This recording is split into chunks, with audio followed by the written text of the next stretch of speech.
Hi, it's Eli. Welcome back to the channel. Today, I will be sharing my top 10 tips of how to run a faster 5K. My cat is in my lap right now, so she might be distracting me a little. I'd also planned to film this outside, but it is really gross and rainy and gray, as per usual, for Ohio summers. I am also wearing my high school jersey today because most of my improvement on my 5K time was done in high school. For high school cross country, you run a 5K, that's your race. A little bit about me, I've been running for 7 years. I didn't do my first 5K until 5 years ago though, my freshman year of high school.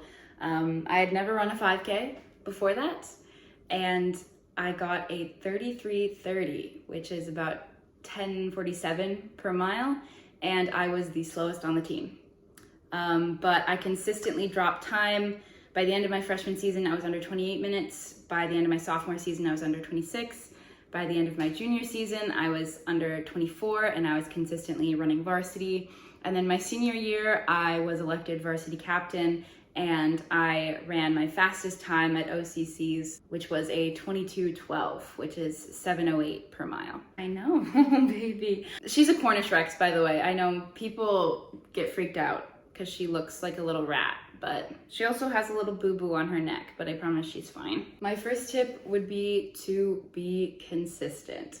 I typically run 7 days a week, but I would consider myself an experienced runner. And so when you're starting off, don't start too much too quickly. Work up to your goal, whether that's, 3 days a week or 6 days a week or whatever you want. Just work up to your goal and be consistent. You have to just be able to go out there, do your run, do your workout, even if you don't really feel like it. You just feel a lot more motivated once you're actually out there doing the run. My second tip is to incorporate speed workouts into your running routine. I do speed workouts twice a week. A lot of people do them once a week.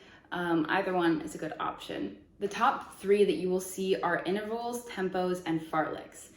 Intervals, it could be 1K repeats, it could be mile repeats, it could be a ladder. Basically, you have a period of time where you're running very fast, and then you have rest, and then you run very fast, and then rest, and so on and so forth. Those are intervals. You want your pace to be consistent from your first rep to your last rep, or get faster even. The goal is not to run the first few reps super fast and then be dead for the last couple of ones. Next, we have tempos. A tempo run is basically where you take your race pace and you run 30 seconds slower per mile for a more extended period of time. Let's say you are running your 5K at an 8-minute pace, then your tempo pace would be 8:30. You could do this for 4 miles, or you could do it for 30 minutes or however long, but you want to do it for longer than your 5K. Whether that's a longer amount of time or longer mileage. This type of workout gets you accustomed to the effort and the discomfort and the lactic acid, everything that comes with running like that. Next, we have a fartlek, which is F-A-R-T-L-E-K, fartlek. People who aren't aware of them think that name is pretty funny. Fartleks are my personal favorite workout. They're what I mostly do for speed workout during marathon training too. Basically, you have a series of fast running and jogging. Let's say you're fast running for 4 minutes and then you jog for 2 minutes. And then you fast run for 4, jog for 2, and you do that 5 times, we'll say. This workout, like all the other workouts, is very, very customizable. I recommend for beginners, you do the same amount of on time and off time. So on time is when you're running very fast, and off time is when you're jogging. So if you're a beginner, maybe you could try something like, 2 minutes on, 2 minutes off. You should always show up to your workout knowing what your reps are, what your plan is for that day, and also what paces you want. Tip number 3 would be incorporating long runs. Long runs, if you're training for a 5K, should be anywhere from 6 miles to 10 miles, depending on your fitness or your experience or your tendency to get injured.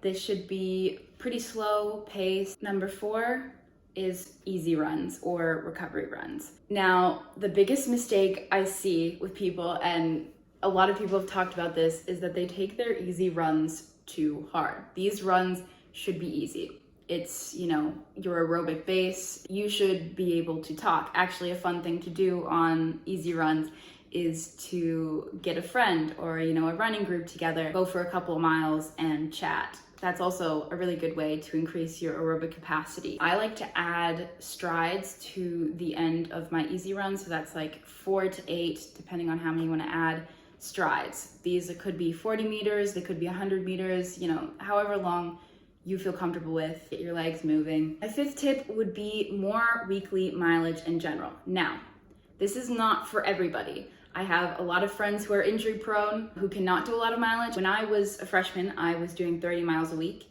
And when I was a senior, I was doing 55 miles a week. Currently, I'm doing around 65, 70. Another thing you can do to add mileage is cross train, which I'll talk about later.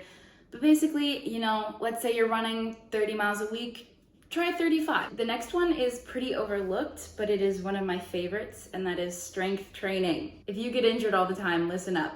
Strength training. So you can start off with body weight stuff, you know, squats, lunges, push-ups. I prefer going to a gym and doing my workouts with weights. Obviously for distance, you're gonna be doing everything low weight, high rep to try and build those endurance muscles. The best way you can protect your bones, your ligaments, whatever, is if you have lean muscle surrounding those areas. I'm also a big fan of abs, so I'm gonna put that in this section. The base of your good running form is your core. I like to do 10 minutes of continuous abs, or, you know, I just plank for as long as I can after every run. A little core work every day will go a long way for your running form, I promise.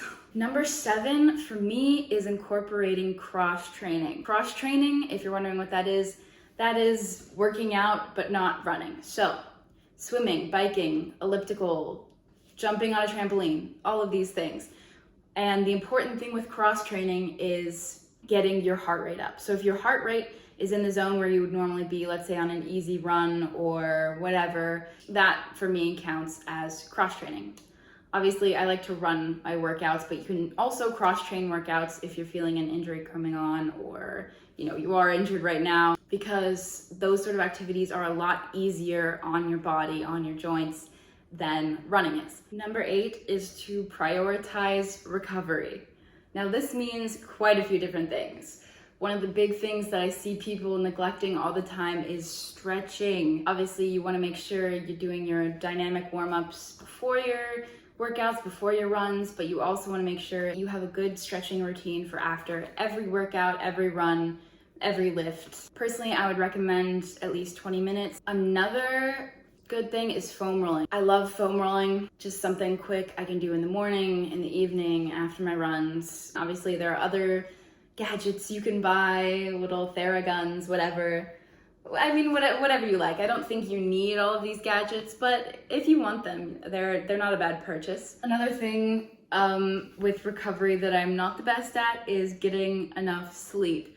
Now, this is when your body is going to heal itself. So if you want to recover properly, if you want to come back strong for your next workout, you have to get enough sleep. Tip number 9 is to properly fuel and hydrate. This is something small and easy that you can do throughout the day, before your workout, after your workout, that is going to make a huge difference. So a good way to check if you're hydrated, how I do it, is you look at the color of your pee. If it's a little dark, you're probably dehydrated. If it is light yellow, I think it's like they call straw color, I don't know. If it's like a lighter yellow, that is probably the best.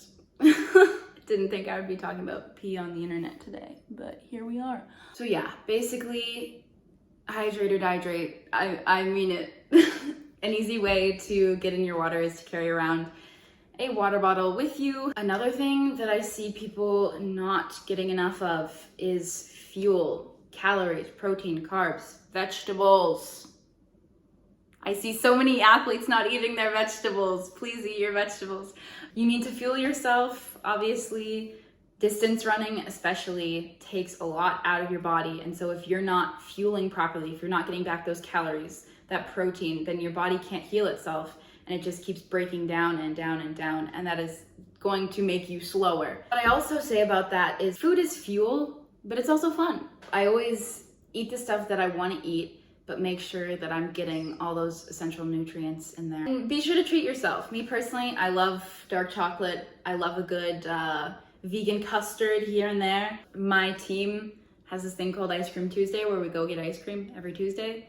And shocker, we all still run just fine. It's not gonna hurt you to have treats every once in a while. For fueling after a workout, so you want something right after your workout, and then you wanna have a more solid meal within a couple of hours. So for me personally, I tend to do a lot of my workouts in the evenings. So I'll go for my workout and then I will have a glass of chocolate almond milk right when I get back, and then I'll go make dinner and then eat that. Number 10 is the most important by far. Be kind to yourself.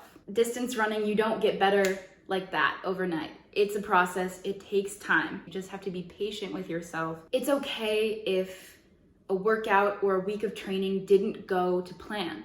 That doesn't mean you still can't reach your goals. That doesn't mean that you're a bad runner. That doesn't mean all these other things that your brain is trying to tell you. You can get back on the horse and you can still achieve your goals. It's not the end of the world. You know, maybe you're disappointed with a workout. You should still be proud of it because running isn't easy and you went out and you tried. And at the end of the day, that is what's going to make you stronger, is repeatedly showing up and trying again, even if you get knocked down. Not literally, hopefully, I hope you're not falling. And also part of this is having fun.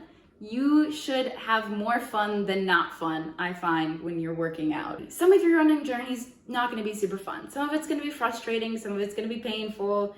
You know, it's not all fun and games when it comes to trying to improve yourself as a runner, but you should have more good than bad. And if you have more bad than good, then I think it's time to reevaluate your training plan, because at the end of the day, if you don't have fun, it's probably not sustainable. You probably can't do it forever if you hate it. So hopefully this was helpful. I'm not a professional. I'm just your average marathon runner who is currently doing time in the NCAA circuits. Hope you guys have a great day.